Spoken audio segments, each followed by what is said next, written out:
pemirsa masih bersama kami dalam belajar Islam. Tadi Pak Asep, gimana hubungannya antara komitmen ya, merawat pernikahan, merawat cinta kasih dan keimanan kepada Allah? Selama ini banyak orang mengira bahwa iman itu cukup percaya. Padahal itu baru tangga 1. Nah, dari kepercayaan kepada Allah itu harus melahirkan satu sikap. Mengapa tidak menerima apa yang Allah janjikan? Mengapa tidak ikut bimbingannya? Allah mengingatkan dalam Al-Quran, wa'ashiruhunna bil ma'ruf. Hendaklah kamu bisa bergaul suami istri dengan cara yang kamu kenal, dengan cara kamu yang baik. Selama ini sering orang mengatakan wa'ashiruhunna bil ma'ruf ketika senang. Karena sebetulnya dipengaruhi oleh pandangan hedonisme. Kalau dibalikan kepada dasar iman, saya ingin menunjukkan iman itu dengan mengikuti petunjuk Al-Quran, mengikuti saran dari Rasulullah, dan itu akan menyenangkan karena sejalan dengan nilai kemanusiaan. Iman itu harus melahirkan cinta. Cinta kepada Allah. Cinta kepada Allah, kata Allah, mencintai Allah harus juga diekspresikan dengan mencintai ciptaan Allah. Manusia adalah puncak ciptaan Allah. Adanya laki-laki, adanya perempuan, sesungguhnya itu kan untuk mewujudkan cinta. Nah, ini Allah sudah mempertemukan. Lalu mempertemukannya dengan komitmen. Ada orang yang menjalaninya dengan lurus, ada yang kemudian istilah tadi berbalik. Berbalik. Ya? Berbalik badan udah nggak berbalik mau. badan alias melarikan diri. Kira-kira kadar seseorang itu diukur oleh seberapa jauh memegang komitmennya, oleh berapa jauh harapannya kepada Allah, oleh seberapa jauh harapannya bisa memberikan sesuatu yang bermakna bagi sesamanya. Sesamanya itu dalam pengertian yang luas, tapi yang paling khusus adalah suami istri yang disebut dengan wa'ashiruhunna bil ma'ruf. Artinya kemudian pasangan hidup kita itu yang kemudian diikat dalam tali pernikahan yang suci ini adalah ekspresi daripada kecintaan kita pada Allah, kepada ya Pak Allah. Nah, Bu Mur, ketika kemudian Bapak sakit dalam 5 tahun terakhir ya, kemudian menemani Bapak berdua, lebih banyak waktu berdua gitu. Apakah Ibu merasa bahwa ini menguatkan cinta Ibu dan Bapak? Dan menjadi pelajaran yang luar biasa buat anak-anak dan cucu ya Bu? Iya, betul sekali.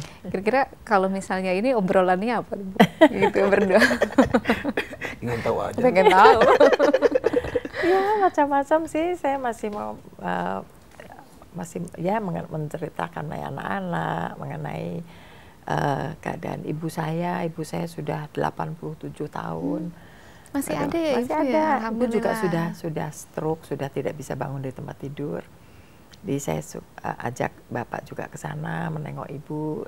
Kita sebulan sekali paling sedikit kita menengok ibu. Ya banyaklah yang kita bisa kita bisa bicarakan, dan yang ingin saya sampaikan, saya selalu berdoa semoga saya diberi kekuatan, kesehatan untuk dapat mendampingi Bapak sampai akhir dari kehidupan ini. Amin. Dan tetap bersama-sama. Ya, tetap bersama-sama.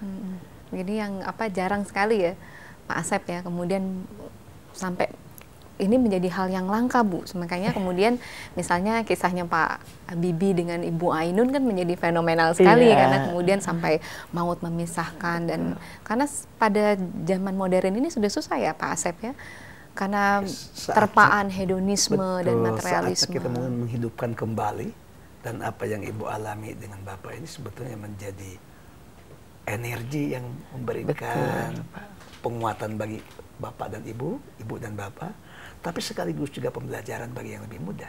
Iya betul Pak. Begitu. Nah, saya ingin menggarisbawahi apa yang difirmankan Allah dalam Al-Quran, surat Ar-Ra'd ayat 23. Dalam ayat itu disebutkan pernikahan itu tidak berakhir dengan wafat.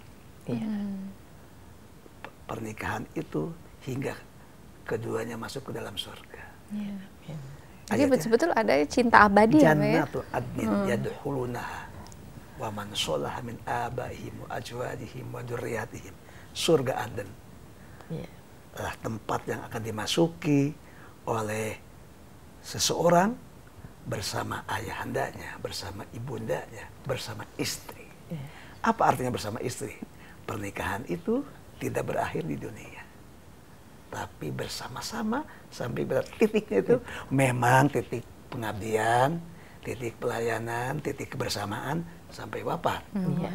Tetapi Allah memperpanjang titik itu sampai ke dalam surga ada, insya Allah. Ya, amin ya, mudah-mudahan kita semuanya bisa nih seperti ini. Ya. Tapi sebetulnya Bu Mur, saya juga pengen tahu nih sebetulnya bagaimana sih dialog Ibu dengan Allah gitu ketika Bapak sakit dalam jangka waktu yang sudah masuk 5 tahun nih Pak Asep, dialog apa doa yang Ibu? kita ingin dapat yang bocoran, kita dapat bocoran doanya. Seperti apa? Ya, saya belajar nih Bu. Pemirsa, kita akan dengarkan. Jangan kemana-mana sesudah yang satu ini. Tetaplah bersama kami, Belajar Islam akan kembali.